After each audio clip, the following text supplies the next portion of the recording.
자, 러시아가 이제 우크라이나를 침략해서 전쟁이 일어났습니다. 1년이 되었습니다. 군인들도 많이 죽고 민간인들도 굉장히 많이 죽고 그 중에는 아이들도 엄청나게 많고 또 러시아가 우크라이나 아이들을 납치해서 그 러시아에 강제로 입양까지 시킨 그런 일도 있습니다. 여인들도 많이 죽고 노인들도 죽고 우크라이나의 엘리트들 운동선수, 교수, 음악가, 미술가 이런 사람들이 전쟁터 차원에서 들어가서 굉장히 많이 죽었답니다. 이런 걸 우리가 볼 때마다 하나님이 정말 뭐 하시는가 이런 그 질문이 많이 생깁니다. 왜 그 푸틴이라는 사람 한 사람만 딱 제거하면은 조용해지고 끝날 건데 왜 이걸 그냥 보고 계실까? 이 하나님의 섭리에 대해서 의심이 막 일어납니다. 의심이. 욥도 그런 의심을 가졌어요. 욥기 자체가 그런 의심입니다. 인간이 가질 수 있는 그런 질문, 질문이 끊임없이 논쟁으로 이어지죠. 욥은 극한 곧 재난을 당했습니다. 요단강 동편에 살고 있었는데 그는 하나님을 경외하는 아주 정직한 사람이고 자식들도 아들이 7명이요 딸이 3명이요 재산도 많았습니다.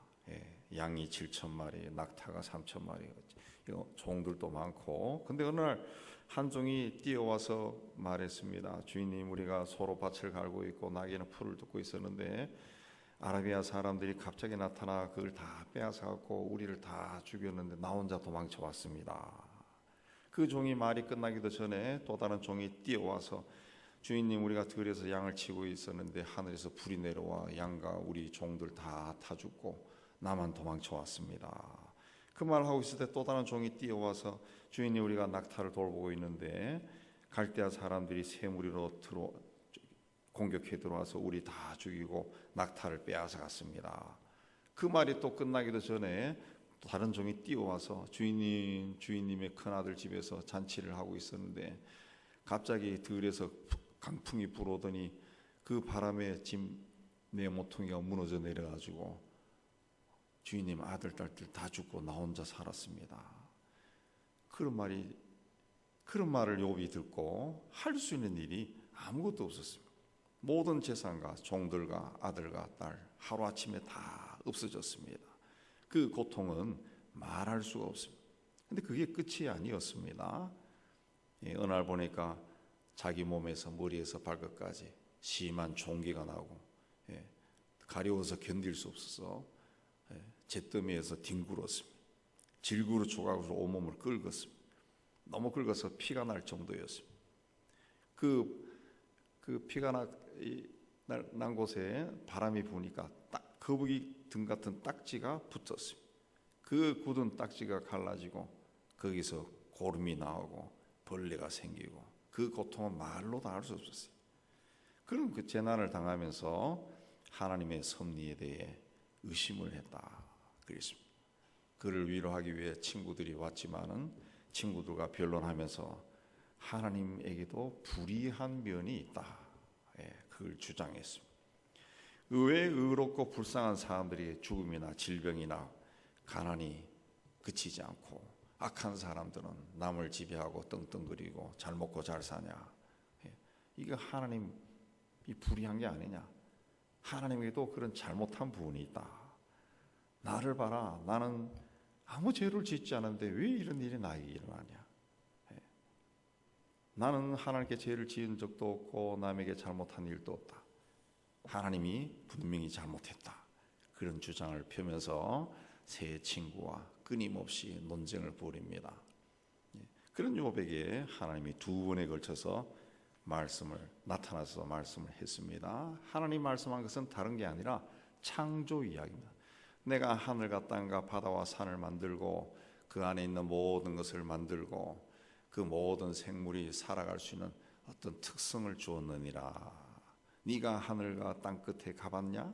빛이 어디서 오는지 어둠의 끝이 무엇인지, 눈과 비와 우박이 어디서 오는지, 짐승이 어떻게 태어나서 어떻게 살아가고 독수리나 매나 타조나 나귀나 사슴이나 말이나 소나 하마나 악어, 어떻게 그런 것들이 태어나서 그런 특징을 가지고 살아나는지, 그런 모습으로 살아나는지 네가 아느냐? 네가 그것들을 마음대로 만들 수 있고 잡을 수 있고 다스릴 수 있느냐? 욥은 하나님과 대화 속에서 하나님이 하늘과 땅과 그 사이에 있는 모든 것을 지으셨고 그 안에 있는 모든 생물들을 하나님의 생각대로 지으시고 또 특성을 주어 살게 했다는 것을 깨닫게 되고 하나님이 위대하신 분이구나 깨닫게 되었습니다. 하나님의 주권과 능력과 지혜와 섭리가 얼마나 광대하고 오묘한지 알게 되었습니다. 하나님이 모든 것을 만드시고 다스리고 심지어는 작은 미생물까지도 섭리하신다는 것을 깨닫게 되었습니다. 그래서 2절 3절에 주께서는 못하실 일이 없사오며 무슨 계획이든지 못 이루실 것이 없는 줄 아오니 무지한 말로 이치를 가리는 자가 누구니이까 나는 깨닫지도 못한 일을 말하였고 스스로 알 수도 없고 헤아리기도 어려운 일을 말하였나이다. 그랬습니다. 하나님은 못하시는 것이 없는 분이라는 거예요. 무엇이든지 이루지 못할 분이 없는 분이라는 것을 깨달은 겁니다. 하나님은 누구도 다 알 수 없고 하나님이 하신 일은 누구도 감히 헤아릴 수 없다는 거예요. 조물주이신 하나님을 피조물이 어떻게 알 수 있느냐는 거죠. 그런데도 무식하고 무능한 무력한 피조물인 자기가 창조주 하나님과 그분이 하신 일을 함부로 판단하고 논했다. 그렇게 말합니다. 그래서 4절 5절에 내가 말하겠사오니 주는 들으시고 내가 주께 묻겠사오니 주여 내게 알게 하옵소서. 내가 주께 대하여 귀로 듣기만 하였사오나 이제는 눈으로 주를 배웠나이다. 귀로 듣기만 했다. 귀에 들린 말, 자기가 들었던 말, 자기가 듣고 배운 지식에 대해서 지식으로 하나님을 알았다는 거죠. 근데 이제는 눈으로 주를 배웠나이다. 이제는 하나님과의 만남을 통해 하나님을 직접적으로 경험했다는 거죠. 경험했다. 이제까지는 지식으로 하나님을 알고 하나님은 이런 분이어야 돼. 하나님은 이렇게 돼야 돼. 자기가 생각했지만 이제는 하나님을 경험하고 말씀을 직접 듣고 알게 되었다는 거죠. 그래서 하나님의 존재, 하나님의 능력, 하나님의 사역, 하나님의 섭리가 어떠한 것인지 알게 되었다는 거죠. 특히 자신이 견딜 수 없는 수많은 고난을 통해 하나님을 만나고 하나님이 하신 일들을 듣게 되니까 자기의 삶에 대해서도 하나님의 어떤 주권적인 섭리가 있다라는 것을 깨닫게 된 겁니다. 하나님이 자신에게도 어떤 목적을 가지고 이런 일을 행하시고 있다라는 것을 확신한 겁니다. 그래서 욥은 스스로 의문을 거둬들입니다. 6절에 보면 그러므로 내가 스스로 거두어드리고 티끌과 제 가운데서 회개하나이다. 스스로 거두어드린다. 이거 성서의 원뜻은 거부하다는 거죠. 증오하다. 그러집니다.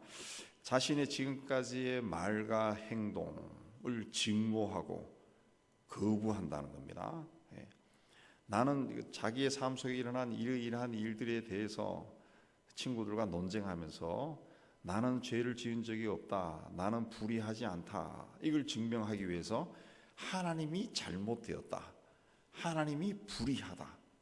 그렇게 생각하고 그렇게 말한 것을 증오한다는 거예요. 증오한다. 스스로 거둬들이고 경멸한다는 거죠. 자기가 어떻게 내가 그런 말을 했을까? 거기서 막 부끄러워한다는 겁니다. 그래서 티끌과 제 가운데 회개하나이다. 그렇습니다. 티끌은 먼지입니다. 쟤는 다 타버린 찌꺼기죠. 그 구약에서는 고대 사람들이 회개할 때 죄를 뒤집었어요. 먼지와 죄를 뒤집었었는데 철저하게 회개한다는 거죠. 하나님에 대해서 하나님이 하신 일에 대해서 성급하게 판단하고 함부로 말하고 행동했던 그걸 회개한다는 거죠. 회개한다. 그러니까 하나님, 무식하고 무능한 제가 하나님 앞에서 너무 잘난 체 했습니다. 내가 무엇을 아는 줄 알고 무엇을 할 수 있는 자인 줄 알고 또 내가 의로운 자인 줄 알고 친구들에게 내 결백만 내세웠습니다. 하나님이 의로운 나에게 이런 고난을 주시고 내 의로움을 인정해 주지 않고 나의 결백함을 증거해 주지 않는 것에 대해 하나님이 이렇게 하면 안 된다고 항거했습니다. 그러나 이제 하나님이 어떤 분인지 알고 나니 아무것도 아닌 내가 너무 잘난 체했네요. 지식이 있는 채, 능력이 있는 채, 옳은 채, 의로운 채 했습니다. 그러면서 회개를 한 겁니다. 그러자 하나님이 그를 회복시켜 줬습니다. 친구들과도 결론해 보면 화해하고 병도 낫고 다시 아이들도 2배로 생기고 소유도 2배로 늘어났습니다. 2배로 늘어났습니다. 그 많은 사람들이 우리 신앙을 가지고 있는 사람들도 때로 하나님을 떠나고 또 불신자들이 하나님을 공격하고 하나님을 의심하는 그런 일들이 다 욥기에 다 나옵니다. 욥기에 나옵니다. 욥기에. 그러니까 이 창조주 하나님을 인간적인 수준에서 인간의 차원에서 생각을 하는 겁니다. 생각하는 거죠. 왜 하나님이 창조주라면은 뭐 독생자를 보내서 우리를 구원하실 정도로 사랑이 많은 분이라면은 내 인생을 왜 이렇게 그냥 버려둘까? 내 기도에는 뭐 응답하지 않을까? 저 사람은 저렇게 세속적으로 요리조리 피하면서 가진 수단 방법 다 사용하는데 잘 먹고 잘 살고 잘 되는데 나는 하나님 앞에 이렇게 열심히 되는데 나는 왜 이렇게 힘들어? 그렇게 하면서 하나님에 대해서 의심하고 불편해하고 어느 날부터는 신앙생활도 쉬고 기도도 안 하고 그렇게 하는 경우가 많다는 거죠. 그게 이제 급하게 생각한다. 너무 성급하게 하나님에 대해서 판단을 내려버린다는 거죠. 오늘날 우리는 한 3년 동안 코로나로 인해 가지고 굉장히 우리가 힘들었습니다. 또 세계에서 지금 전쟁과 지진으로 인해서 많은 사람들이 고통을 당하고 있습니다. 고통을. 그 중에는 기독교인들도 되게 많고 특히 터키에서 지진이 일어난 곳, 시리아에서 지진이 일어난 것은 고대 시대부터 기독교가 왕성하던 지역이고 그런 지역입니다. 그런 지역에서 왜 그런 고난이 일어날까? 하나님에 대해서 우리가 막 불편해지는 그런 마음도 생길 수 있다는 거죠. 뭐 여러분도 그러지만 저도 청년 시절에 뭐 지금도 그렇습니다. 가끔 내가 하나님이라면 그렇게 안 할 것 같아요. 내가 하나님이라면 나는 이렇게 할 것 같아. 그런 마음이 든다는 거죠. 그게 얼마나 교만한 마음입니까?